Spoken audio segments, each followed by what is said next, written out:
Buenas tardes, mi nombre es José Hernández y en conjunto con mi compañero Brian Infante, el día de hoy vamos a estar culminando los seminarios correspondientes al módulo de cardiología pediátrica. Y como bien mencionó la doctora, esto es un tema que si lo leemos a simple vista, pues pensamos en un paciente adulto, ¿ok? Es decir, medicina interna. Sin embargo, esto es algo que nos pasó, que a medida que fuimos realizando el seminario, pues nos dimos cuenta que realmente nosotros como futuros pediatras vamos a, digamos, tomar parte con un papel protagónico en la prevención de estas enfermedades cardiovasculares. Y es algo que poco a poco lo vamos a ir viendo a medida que avanzamos en el seminario. ¿Okay? En cuanto a la tabla de contenido, pues evidentemente hablaremos un poco de generalidades y posteriormente sí tocaremos cada uno de los factores de riesgo cardiovasculares que tenemos para el día de hoy, haciendo especial hincapié en el hecho de que existe mucha información al respecto y que cada uno de estos factores de riesgo cardiovasculares pueden incluso tener un seminario aparte para cada uno de ellos. Sin embargo, tratamos de condensar la información lo más posible para que sea beneficioso en su práctica médica diaria. ¿Okay? Entonces, a manera de introducción, podemos decir que las enfermedades cardiovasculares, entendiendo estas como un grupo heterogéneo de enfermedades que no solamente afectan al corazón, sino también a los vasos sanguíneos, en donde destacan principalmente arteriopatías periféricas, enfermedad cerebrovascular, entre otras, no van a constituir una causa importante de mortalidad en los niños, pero esta sí en los adultos. Y es tanto así que constituye la primera causa de morbimortalidad, no solamente en nuestro país, sino también en la mayoría de los países a nivel mundial, teniendo en cuenta de que existe un crecimiento bastante importante, sobre todo en aquellos países sin ningún tipo de campaña educativa y preventiva para estas enfermedades cardiovasculares.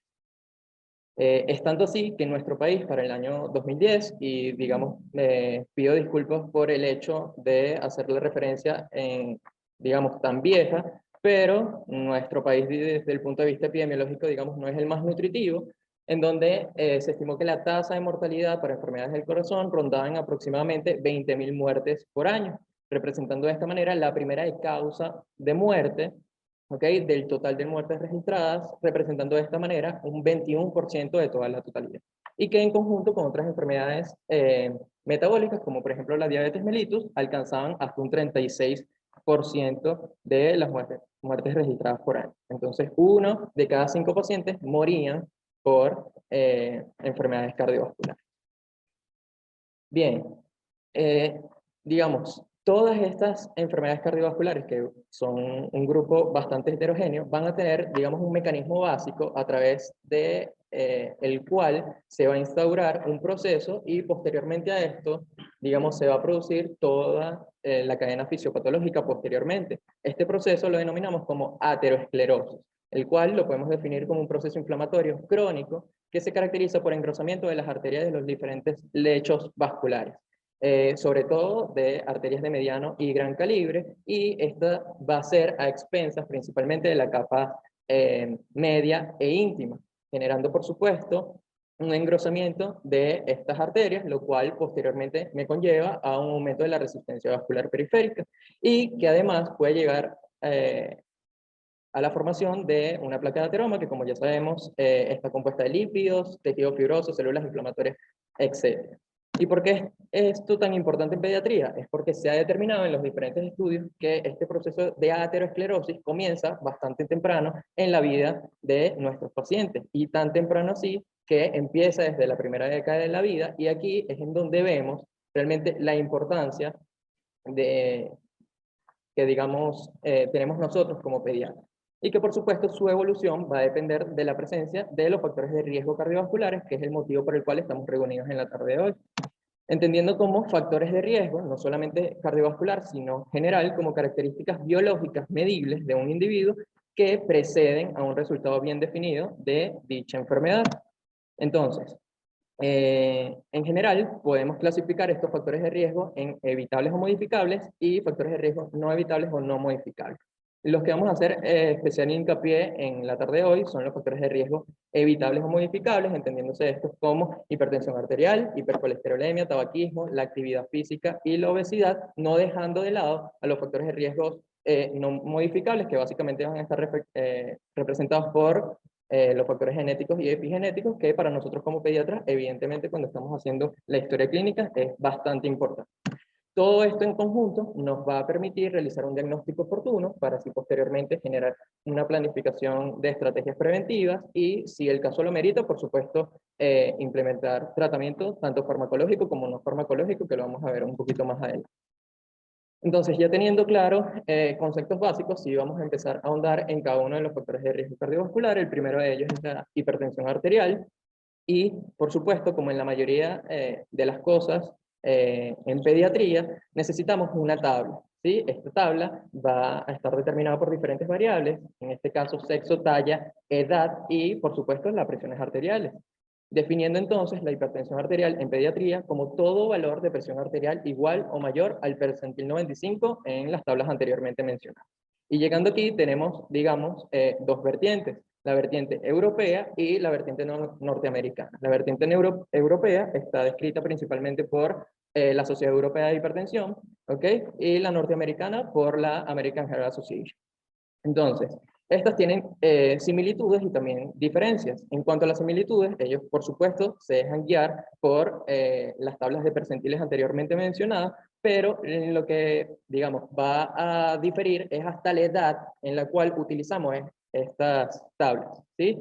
Entonces, la Sociedad Europea define hipertensión arterial con el percentil mayor de 95 en las tablas anteriormente mencionadas hasta los 16 años de edad. Es decir, a partir de los 16 años ya se toma como un adulto.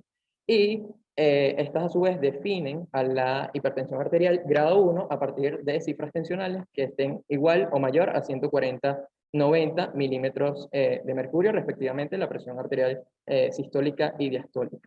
No es el caso de la American Heart Association, en donde definen la hipertensión arterial en pacientes pediátricos hasta los 13 años. A partir de los 13 años, pues ya utilizamos la tabla para adultos y si vemos una disminución en cuanto al rango de diagnóstico de la presión arterial, en donde ellos utilizan el valor de mayor o igual de 130/80. Entonces, cualquiera de que nosotros utilicemos, las dos vertientes son totalmente aceptables, ¿ok? En nuestro panorama, en Latinoamérica, yo revisé sobre todo desde el punto de vista bibliográfico en Argentina, toman es la Sociedad Europea de Hipertensión. Sin embargo, nosotros en adultos, lo que nos enseñan en pregrado, que básicamente la Biblia de la hipertensión para nosotros es dada por la American Heart Association. Entonces, bueno, como les mencioné, la Sociedad Argentina de Cardiología toman la Sociedad Europea. Estos son los límites, teniendo que hipertensión arterial grado 1 en pacientes pediátricos, es decir, hasta los 16 años, que así es como lo toman ellos, son tensiones arteriales por encima del P95, pero que estas no sobrepasen más de 12 milímetros de mercurio, y por supuesto tiene que ser tomada en 3 ocasiones diferentes. Para hipertensión grado 2 es el mismo concepto, pero por encima del P95 y añadiéndole los 12 milímetros de mercurio.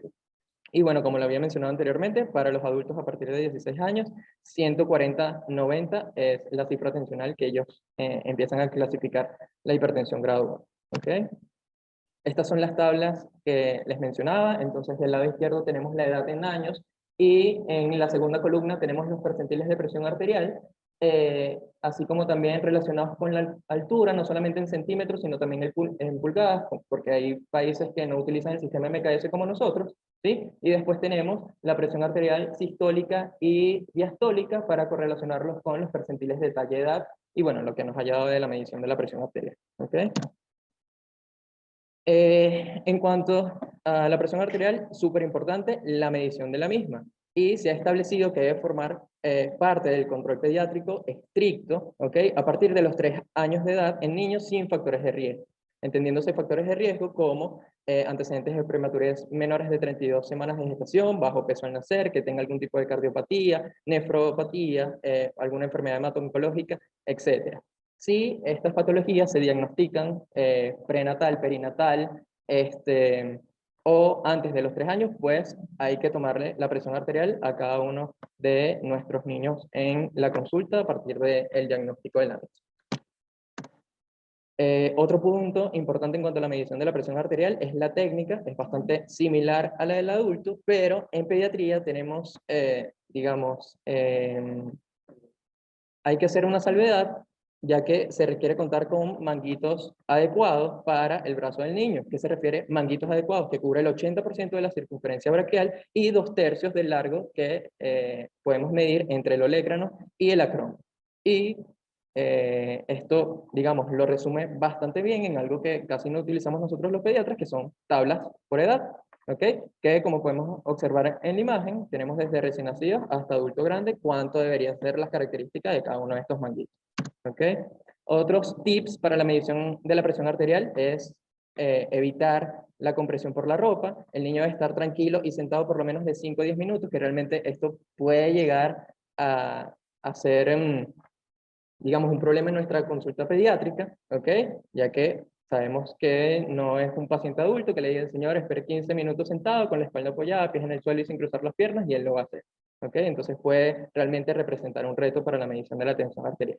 Además de esto, se ha establecido que se puede medir en ambos brazos, sin embargo, se prefiere el brazo derecho porque tiene más consistencia con las tablas de las presiones arteriales, ¿ok? Recordar que el estetoscopio, cuando lo medimos en las extremidades superiores, va en la arteria braquial, que se encuentra proximal y medial a la fosa antecubital, y debemos evitar el exceso de compresión al inflar el manguito, por lo que primero tenemos que inflarlo hasta el punto en donde veamos la desaparición del pulso radial, y después cuando sí vayamos a hacer la medición de la tensión arterial, pues por supuesto inflarlo de 20 a 30 milímetros de mercurio por encima del mismo.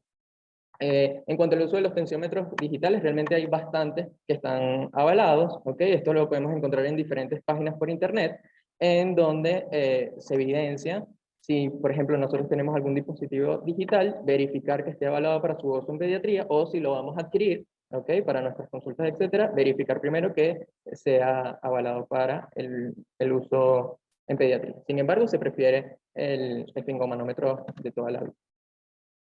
En cuanto al monitoreo ambulatorio de la presión arterial, o lo que conocemos como mapa, además de los adultos, también se puede hacer en los niños, y este básicamente nos sirve, es para confirmar el diagnóstico de hipertensión arterial, ¿ok?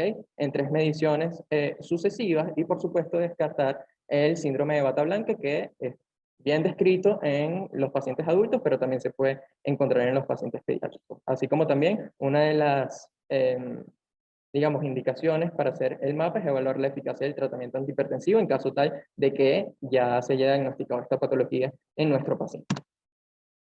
Ya yéndonos a la parte del diagnóstico, tenemos que hacer, por supuesto, una buena historia clínica, empezando por los antecedentes personales, preguntar acerca de historia perinatal, nutricional, la actividad física, sueños, si existe algún tipo de patología de base que me esté condicionando una hipertensión arterial secundaria, sobre todo en nuestro medio las nefropatías, el uso de medicamentos como por ejemplo AINES, antidepresivos tricíclicos, y el uso de drogas y tabaquismo, sobre todo en edades mayores, como por ejemplo los antecedentes.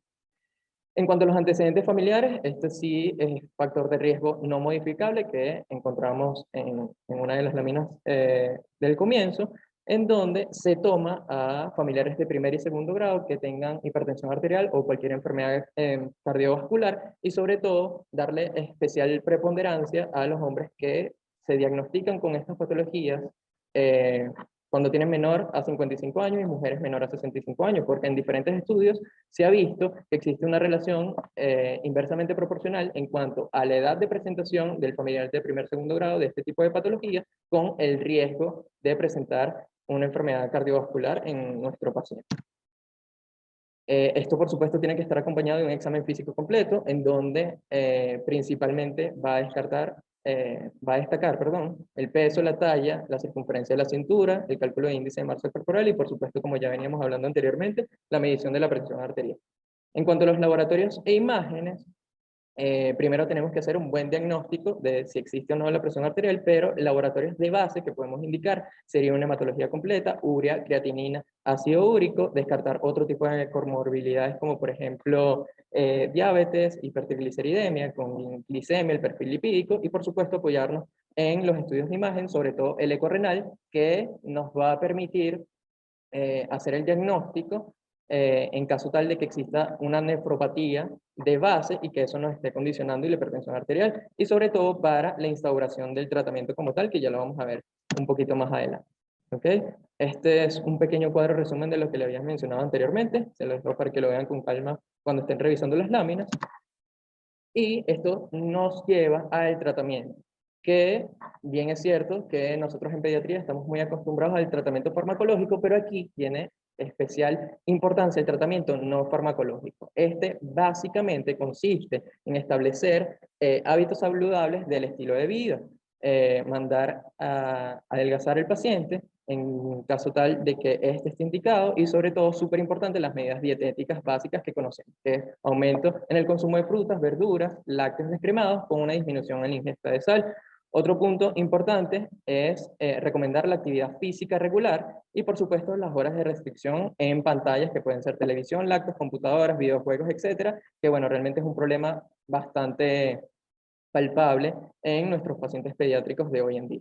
Así como también evitar el tabaquismo y el consumo de drogas, no solamente de nuestros pacientes, sino de sus allegados, ya que hay que recordar que los niños son hábitos, es decir, ellos van a hacer lo que nosotros hagamos de ellos. Entonces, estas recomendaciones no solamente están, digamos, relacionadas con el paciente, sino también al grupo familiar como tal.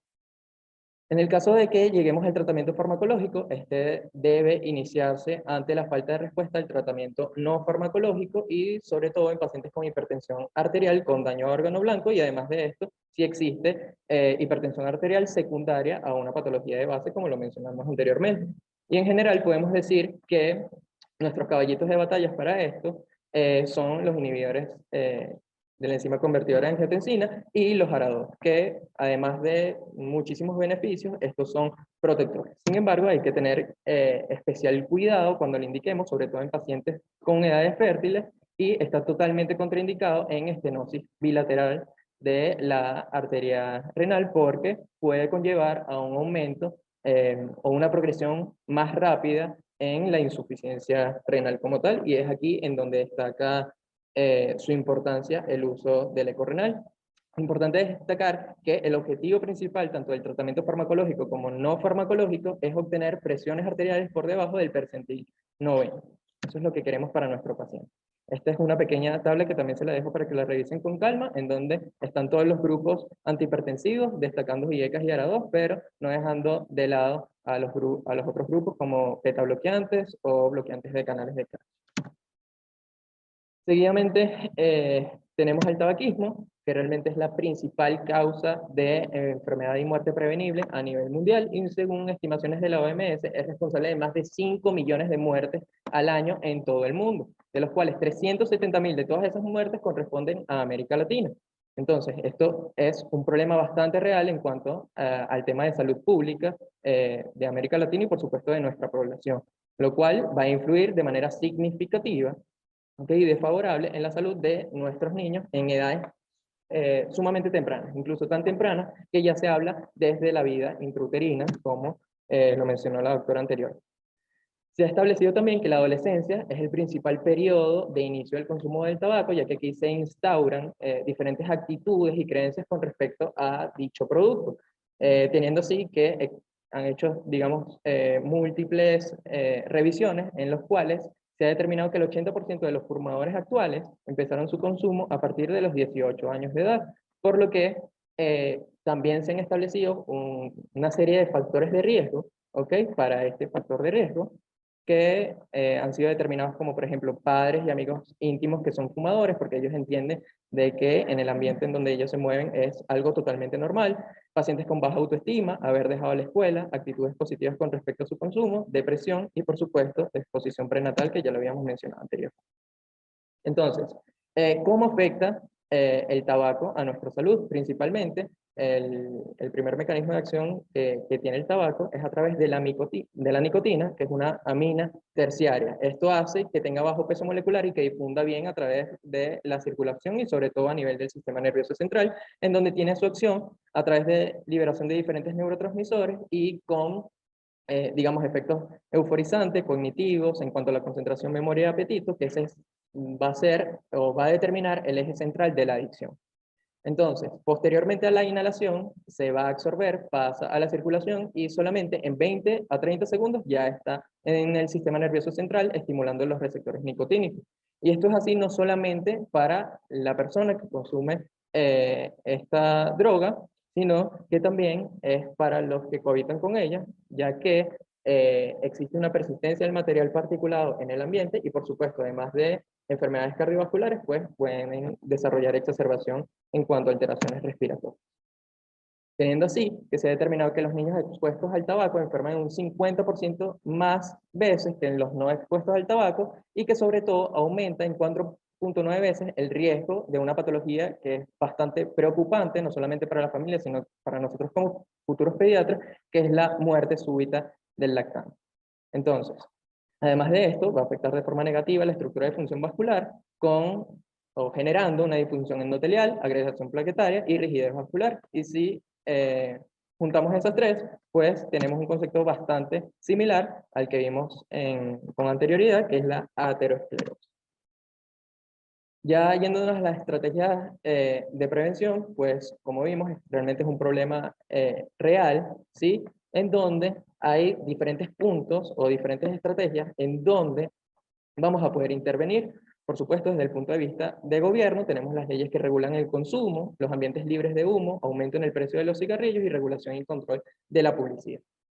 Otro punto importante a incidir son los programas de prevención escolares que están dirigidos sobre todo a los adolescentes, que ya sabemos que es como el grupo de riesgo, ¿ok? Que nos va a permitir desarrollar y fortalecer medidas que permitan reducir no solamente la iniciación, sino también la cesación del tabaco en caso tal de que ya el paciente esté expuesto a lo mismo. Pero todo eso está fuera del consultorio, es decir, no lo vamos a hacer nosotros, pero existen y se han desarrollado diferentes herramientas para la prevención y la ayuda del paciente para la cesación tabáquica. Básicamente es un modelo de la 5A, esto hizo una revisión la Academia Americana de Pediatría y le añadió una sexta A. Esa sexta A es la primera de ellas, que es anticiparse, que nos vamos a anticipar, por supuesto, al consumo de estos tabacos.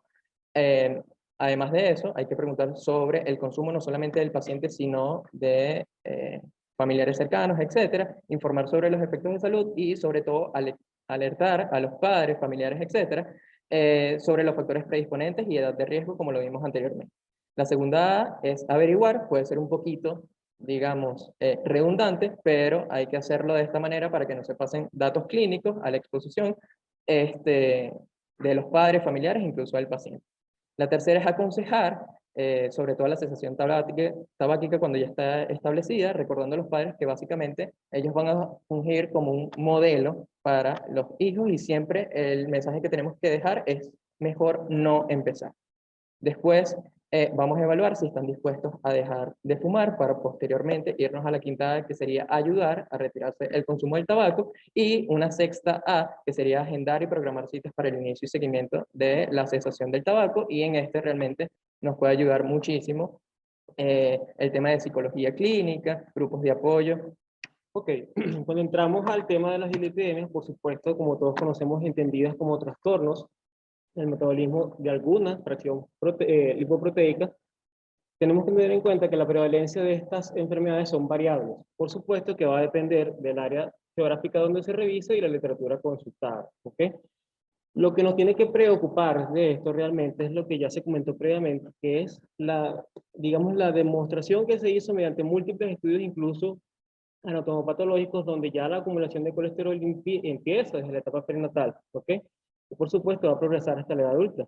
Es por ello que siempre en todos nuestros pacientes pediátricos en la consulta debemos tener en cuenta el antecedente familiar de enfermedad coronaria, sobre todo si esta es prematura. Disculpen ustedes. Por supuesto que esta va a tener una causa bien sea primaria, ¿okay?, o secundaria, siendo la más frecuente la causa secundaria y siempre teniendo en cuenta como causa primaria la hipercolesterolemia familiar. Evidentemente tiene un componente genético importante, sin embargo, cabe destacar que esto no es algo condicionante sine qua non, es decir, el ambiente influye muchísimo y es ahí donde nosotros vamos a actuar precisamente, ¿ok? Evidentemente, la principal herramienta que nosotros contamos en el caso de las dislipidemias es la pesquisa, ¿ok? Eso es la mayor importancia de la misma. Solo para tener en cuenta, en el caso de hipercolesterolemia familiar, lo que va a ocurrir es un aumento de la LDL por una mutación del receptor LDL o mutaciones a nivel de la alipoproteína B o en la proteína PCSK9. mientras que en la hipertrigliceriemia puede haber una disminución del catabolismo de las lipoproteínas relacionadas a la misma o una hiperproducción a nivel de hígado e intestino de ellas. Como ya les comenté, lo más frecuente es la hipertriglicemia secundaria a la obesidad y estilos de vida poco saludables, ¿ok? Cabe tener en cuenta que existen otras formas como la hiperquilomicronemia, que es bastante poco frecuente, y la consecuencia final de todas ellas es la formación de la placa de ateroma. Fíjense ustedes que cuando hablamos de causas secundarias, lo clásico, lo que siempre se describe, siempre se menciona, son las endocrinopatías, ¿okay? Sobre todo hipotiroidismo, diabetes, síndrome de ovarios poliquísticos. Sin embargo, hay que tener en cuenta que existen otras comorbilidades a nivel renal, infecciosas, que son bastante frecuentes en pediatría, hepáticas, incluso otras que van a jugar un papel importante en el posible desarrollo de dislipidemias, ¿ok? Teniendo esto en cuenta, tenemos que tener claro cuál o qué es lo que consideramos como normal en la edad pediátrica. Esto, por supuesto, también varía un poco de donde se revise. Sin embargo, de acuerdo a la literatura europea y a las guías que maneja la Sociedad Argentina de Cardiología, se puede considerar como valor óptimo en pediatría el colesterol total inferior a 170 miligramos de decilitro, el colesterol LDL por debajo de 110, los triglicéridos por debajo de 150 y el HDL por encima de 35. Con base a eso podemos hablar entonces de hipercolesterolemia cuando tenemos un colesterol mayor a 200 y una LDL mayor a 130. Y en el caso de la hipertrigliceridemia, cuando este es mayor a 100 miligramos de decilitro en los pacientes menores de 10 años y mayor a 130 en aquellos que son mayores de 10 años. Otra forma que tenemos para ubicar a nuestros pacientes, sobre todo en la consulta, es mediante las tablas, verificando los percentiles que estos posean, ¿ok? Y los parámetros de la National Cholesterol Education Program. Fíjense que acá en esta tabla, justamente perteneciente a esa literatura que les acabo de comentar, ellos clasifican el colesterol como aceptable, limítrofe y elevado, de acuerdo a los valores que el paciente posee. Asimismo, fíjense que ellos acá hacen ciertas recomendaciones con respecto a la dieta. Ellos lo dividen en unas dietas fase 1 y fase 2 que comentaremos brevemente más adelante. Y acá también contamos con una tabla extraída de nuestro consenso nacional, nuestro tercer consenso nacional de dislipidemias, donde además de los valores previamente comentados, añaden la ApoB y la ApoA como valores para tenerlos de referencia. Nosotros contamos con tablas, realmente son bastante viejas, son del proyecto de Venezuela, ese estudio que realizó Fundacredesa en 1993, sin embargo es importante conocer que disponemos de estas herramientas y podemos ubicar a nuestros pacientes en estas tablas con respecto a triglicéridos y con respecto a colesterol. Evidentemente, como toda tabla de percentiles, asociada a la edad y el sexo del paciente. ¿Qué recomendaciones siempre se hacen con respecto a las dislipidemias? Por supuesto, lo principal suele ser la dieta y la actividad física. Siempre se habla mucho de incorporar fibra a la dieta y en el caso del peso es un punto muy particular en pediatría, porque no se habla como tal de pérdida de peso en todos los casos, sino más bien mantenimiento del mismo, ¿ok? Para que el índice de masa corporal, como lo vamos a ver más adelante, vaya equiparándose de acuerdo a la talla del paciente. Sin embargo, condiciones muy particulares donde sí se debe fomentar la pérdida de peso, como lo vamos a ver. Evidentemente, en el caso de las dislipidemias, como les comenté, se realiza la pesquisa. De acuerdo a la literatura, hay dos grandes momentos para realizarlas, que son los ideales. Un primer momento entre los 6 y los 11 años de vida, es decir, el inicio de escolaridad del paciente y antes de la pubertad, disculpen, de modo que estos valores no se vean alterados desde el punto de vista hormonal. Y un segundo momento, ya casi en edad adulta, entre los 18 y 21 años. Ojo, es importante destacar que esto debe individualizarse en cada paciente. ¿Okay? Fíjense como lo comentan acá, que si el individuo a partir de los 2 años tiene factor de riesgo, deberían de comenzar a medirse justamente los niveles de colesterol en sangre y de las fracciones lipídicas en general.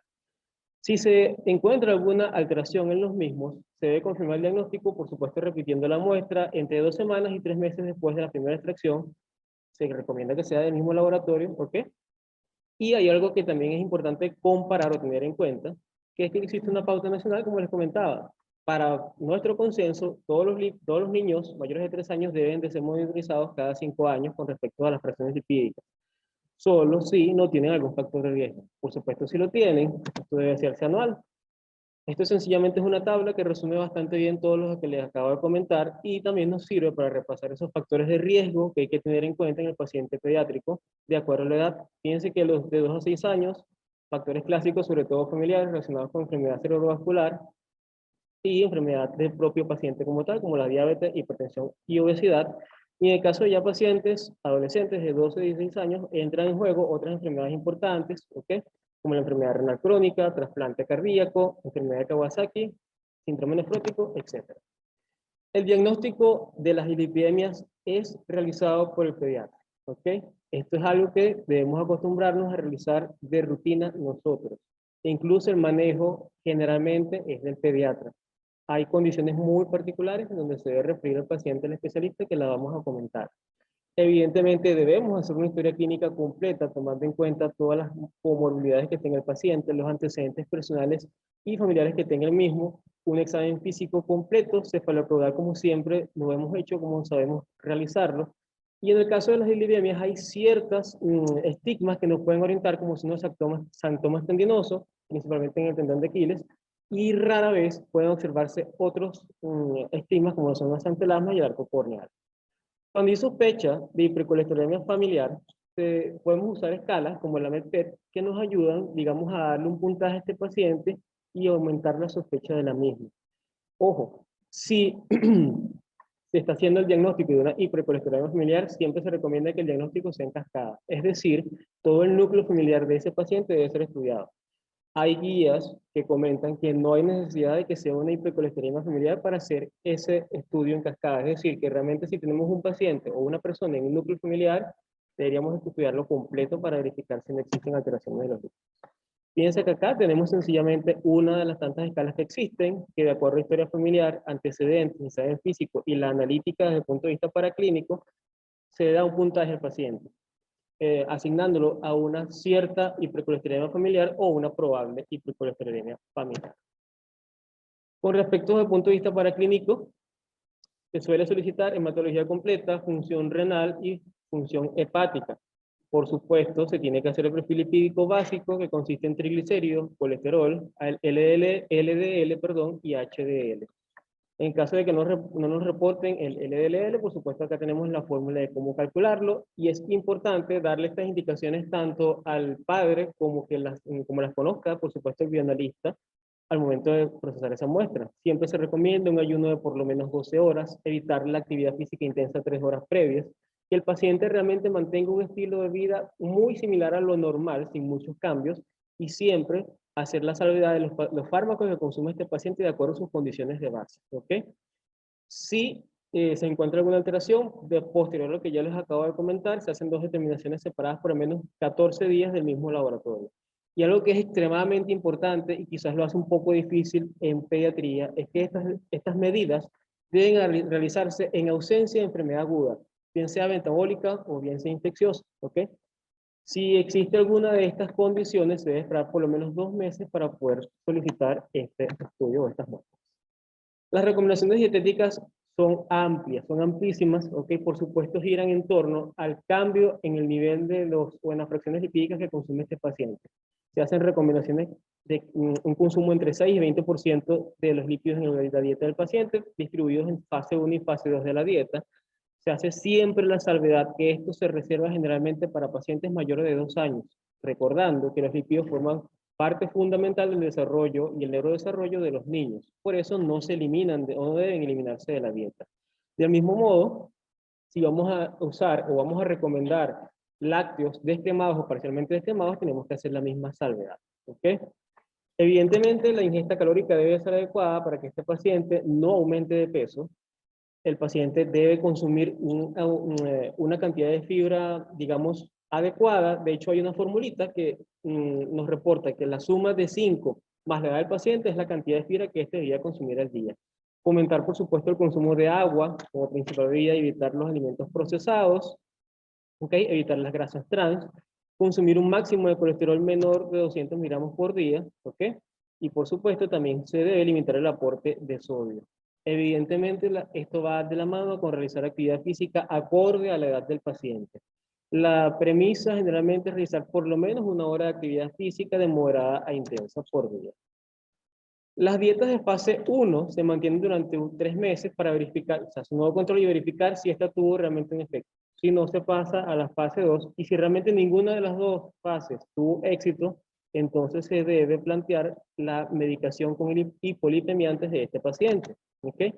Piensa que acá, esta es una tabla de elaboración propia, sin embargo, extraída de la literatura, donde sencillamente, de acuerdo a la edad del niño y a los niveles de fracciones lipídicas que éste posea, se establece una fase 1 con ciertas recomendaciones específicas para cada grupo lipídico y una dieta fase 2 de acuerdo a las mismas, a los mismos parámetros o a las mismas formas de medirlo.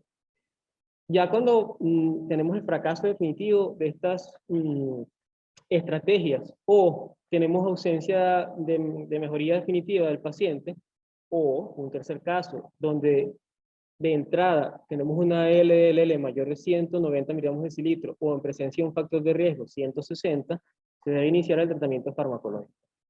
Generalmente se dice que entre los 8 y 10 años es que se inicia, ¿okay? Sin embargo esto siempre se sopesa de acuerdo al paciente, y los dos grandes objetivos son disminuir el riesgo de eventos cardiovasculares prematuros y disminuir el riesgo de pancreatitis en el caso de la hipertrigliceridemia. Como ya les comenté, realmente siempre se debe hacer un control adecuado del crecimiento, las deficiencias nutricionales, del desarrollo sexual y evidentemente el impacto emocional que esto pueda tener sobre nuestro paciente. La primera opción farmacológica son las estatinas. ¿Ok? En el mundo hay muchísimas opciones, muchísimos estudios que se han realizado, sin embargo hay que tener en cuenta que no todas están disponibles en todas las regiones geográficas. Por eso acá en estas láminas solo le traigo a colación la atorvastatina, que realmente es una de las más frecuentes en nuestro medio. Y fíjense que en pacientes de 4 a 10 años tienen una dosis en particular para el manejo diario y un aumento progresivo de la misma, y en mayores de 10 años es mayor esa dosis. ¿Ok? Siempre tomando en cuenta, por supuesto, el máximo que se debe alcanzar. Existen otras opciones terapéuticas como el ezetimibe, que realmente según la literatura es bastante bien tolerado. Y en el caso de las resinas, hay que tener mucho cuidado por la tolerancia de las mismas y los riesgos que tiene este tipo de medicamento en la mala absorción. Hay otras opciones terapéuticas múltiples, mucho más complejas, entre ellas la féresis de LDL, pero esto por supuesto en condiciones muy particulares de cada paciente, y ya esto es de manejo del especialista. Justamente, ¿cuándo debemos de referir al especialista? Aquellos pacientes que realmente sean refractarios a todas las medidas no farmacológicas, ¿ok? Sin embargo, se hace una pequeña salvedad, es que se dice que si el médico realmente, el pediatra, realmente tiene buen manejo de los hipolipemiantes, puede por lo menos iniciar esta terapia con estos fármacos y posteriormente referir al especialista. Evidentemente, si hay una sospecha de hipercolesterolemia familiar, sí debe ser manejado por el especialista. Y este último punto, que no es solo para el paciente pediátrico, sino para el grupo familiar como tal, sino que si se encuentra un caso dentro de este grupo, el resto de los familiares deben ser estudiados por un especialista para verificar dislipidemias. Hablando de obesidad, no solo por supuesto de obesidad, sino de sobrepeso, ambas por supuesto referencia al exceso de grasa en general en el organismo, con una definición clásica con base a nuestro mejor aliado, que va a ser el índice de masa corporal. Clásicamente se habla de sobrepeso con un percentil mayor entre 85 y 90, de acuerdo a la edad del sexo, y a partir de los 18 años entre 25 y 29.9, y de obesidad cuando el percentil es mayor al 95, y los mayores de 18 años, un índice de masa corporal mayor a 30. Otro concepto importante a tener en cuenta es la obesidad central, dada por un perímetro de cintura mayor al percentil 90 para edad y sexo. Estas son las definiciones clásicas. Sin embargo, la OMS desde el año 2007 está manejando el Z-Score como clasificación no solo en sobrepeso, sino también en desnutrición. ¿Okay? Ya vamos a ver un poquito de eso. La prevalencia evidentemente es variable, sin embargo, en general va en aumento a nivel mundial. La mayoría de los niños, ¿ok? Que padecen de obesidad en infancia la van a padecer en la edad adulta, y esa es la importancia de esto, porque les va a conllevar una muerte prematura, por supuesto, por enfermedades cardiovasculares, ya que está asociado a hipertensión, a diabetes y a dislipidemias precisamente, ¿ok? Evidentemente tiene un componente genético que puede ser monogenético, poligénico o sindrómico, y un componente ambiental que es en el cual vamos a actuar. Es una conducta que tiene bastante de hábito y es lo que lo hace difícil de manejar, y por eso es tan importante que el grupo familiar participe activamente en el manejo de las dislipidemias y en la obesidad del paciente. ¿Ok? Y por supuesto va a tener consecuencias no solo a nivel cardiovascular, sino a nivel musculoesquelético, a nivel de desarrollo, a nivel psicológico, evidentemente, e incluso puede conllevar discapacidad. Fíjense que hay ciertos signos cuando vamos realizando la historia clínica de nuestro paciente que nos pueden dar cierta alarma de que este puede desarrollar obesidad, como lo son antecedentes de macrosomía, bajo peso al nacer con un rápido catch-up, un aumento rápido dado por 2 puntos anuales del índice de masa corporal, la menarquia antes de los 11 años, desde el punto de vista familiar, importantísimo la diabetes y la obesidad parental. De hecho, la obesidad parental siempre se señala como uno de los factores más importantes y evidentemente estilos de vida poco saludables. Nuevamente, las causas secundarias de obesidad son muchas, ¿ok? Bastante similares a las que comentamos en la tabla anterior, siempre haciendo bastante protagonismo en las endocrinopatías.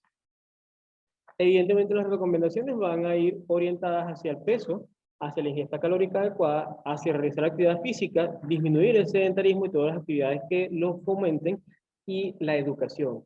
Educación con respecto al punto, desde el punto de vista nutricional y la crianza del paciente, la crianza del niño.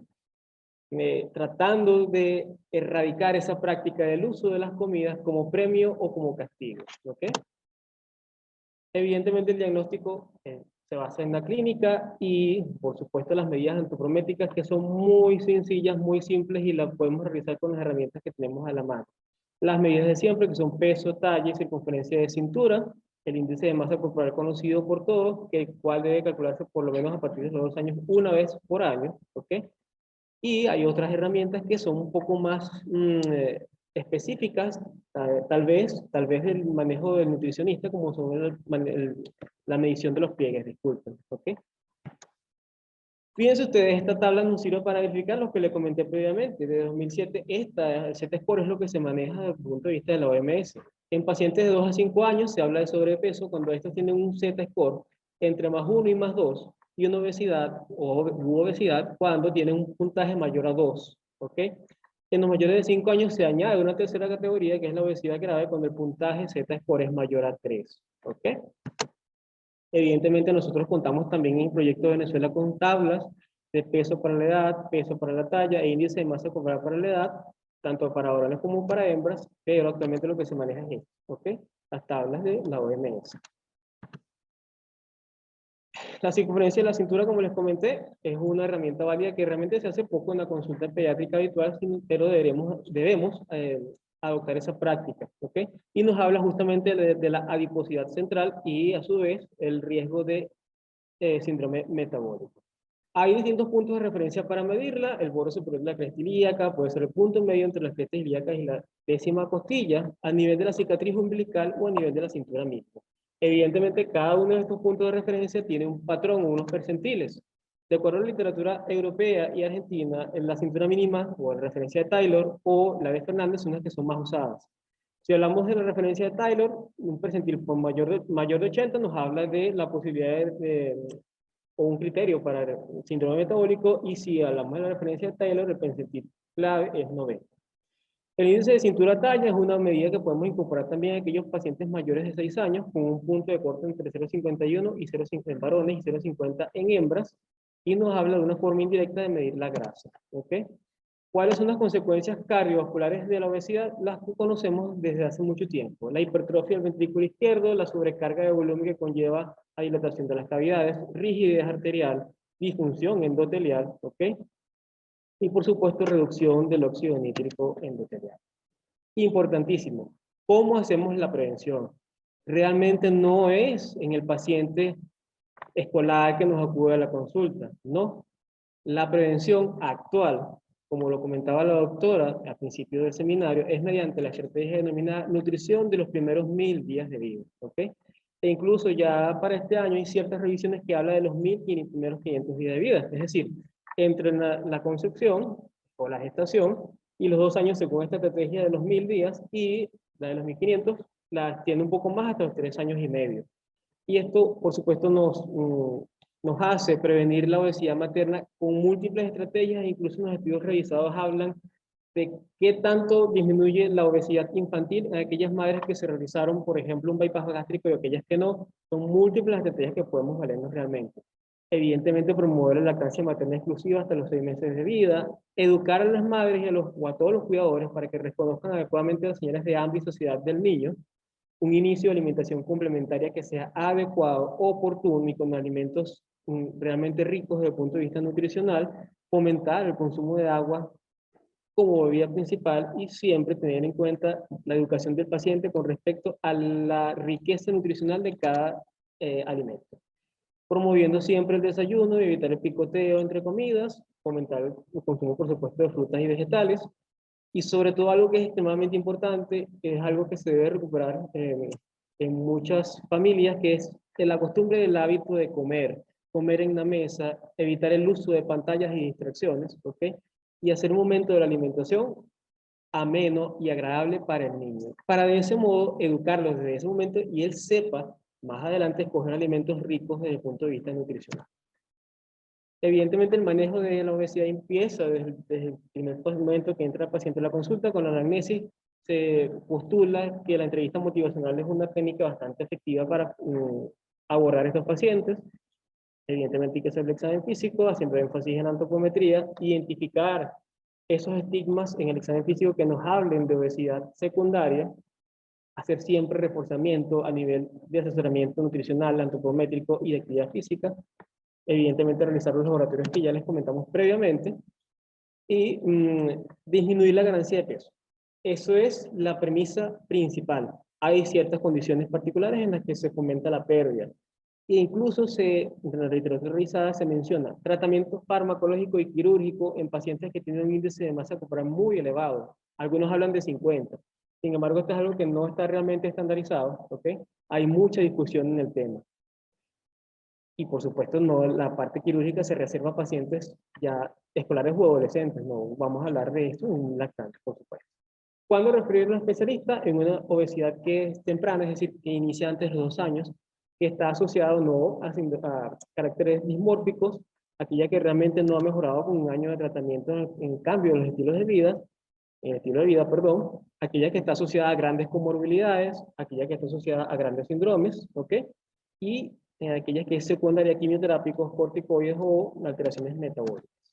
Fíjense que acá en esta tabla, obviamente no me voy a detener, pero sí, de acuerdo a la edad del niño y al índice de masa corporal que esté presente, se decide si mantener el peso o, en ciertas circunstancias particulares, una pérdida de peso, pero que es controlada, porque se establece un objetivo particular para ese paciente. ¿Okay? Para concluir, hablemos de la inactividad física. Esto, por supuesto, es igual a hablar a sedentarismo, definido como un nivel insuficiente, un nivel de actividad física insuficiente para una adecuada, digamos, condición física de la persona. Es importante tener en cuenta el concepto de la OMS de actividad física como cualquier movimiento corporal que va a generar, digamos, actividad de los músculos esqueléticos con consiguiente consumo de energía, que incluye, por supuesto, actividades del juego, del trabajo, de actividades, tareas domésticas, etc.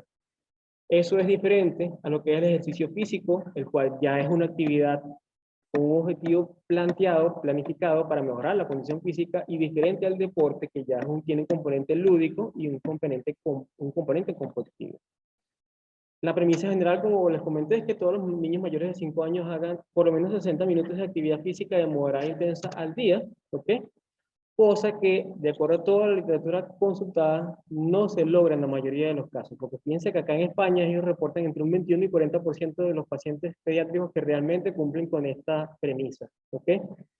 Para garantizar esto, uno se debe valer muchísimo de las instituciones educativas, de los colegios principalmente, y así como de las actividades extracurriculares que hagan nuestros pacientes pediátricos fuera del mismo.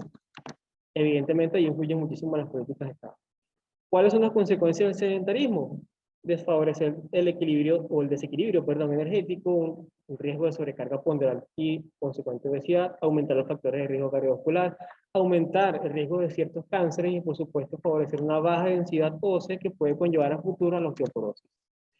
En contraparte, los beneficios son muchos. Acá sencillamente un resumen que, por supuesto, es lo contrario de lo que acabamos de comentar. Ayuda a controlar el peso, fortalece los huesos, aumenta la autoestima del paciente, reduce el estrés, ayuda a aumentar los niveles de HDL, ¿okay? Disminuye la presión arterial, favorece un adecuado crecimiento y desarrollo. Este niño va a ser un niño que va a tener mejor equilibrio, flexibilidad, postura y coordinación, que va a tener mayor conexión neuronal y por ende mayor desarrollo motor, tanto fino como grueso, y que va a tener facilidad para hacer o desarrollar habilidades sociales. Evidentemente también va a favorecer el sueño de los mismos. En el caso particular de los adolescentes, todos aquellos que practican alguna actividad física importante o algún deporte, generalmente evitan el consumo de tabaco, alcohol u otras drogas, tienen un mejor rendimiento académico y su rendimiento cognitivo, sobre todo la memoria, es muchísimo mejor. ¿Cómo recomendarla? Realmente esto es adecuado, por supuesto, a la edad y a las destrezas o a los hitos que ha alcanzado nuestro paciente. Es muy distinto hablar de un menor de 1 año que sencillamente está en proceso de aprender a caminar, donde solo se fomenta el juego en un entorno seguro. Hablar, por ejemplo, de un paciente de 10 a 12 años donde ya se empiezan a incorporar actividades que son más demandantes desde el punto de vista de fuerza, de flexibilidad y de entrenamiento. ¿Ok? Entonces, siempre hay que tener en cuenta la edad del paciente. Acá, por supuesto, le dejo la tabla para que lo puedan revisar con más calma en cada grupo etario que se recomienda. ¿Y cómo podemos medir realmente? Porque hemos hablado mucho de actividad física de moderada a intensa. ¿Cómo lo podemos medir? De múltiples maneras. Hay escalas tanto subjetivas, como en este caso, que es un ejemplo, la escala de esfuerzo percibido o BOR modificada, que es que de acuerdo al esfuerzo que el paciente percibe, se le asigna un puntaje. Y hay formas objetivas, como es la medición del consumo máximo de oxígeno, la medición de equivalentes metabólicos, entre otros. ¿Ok? Y podemos hacérselo fácil al paciente con este ejemplo, esta pirámide, donde hay ciertos niveles de actividad física que tienen una frecuencia, una intensidad y un tiempo recomendado, ¿ok? A nivel de la semana, por supuesto, y que se deben acumular también a lo largo del día, y evitando el pico o la parte más alta de la pirámide, que son las actividades sedentarias.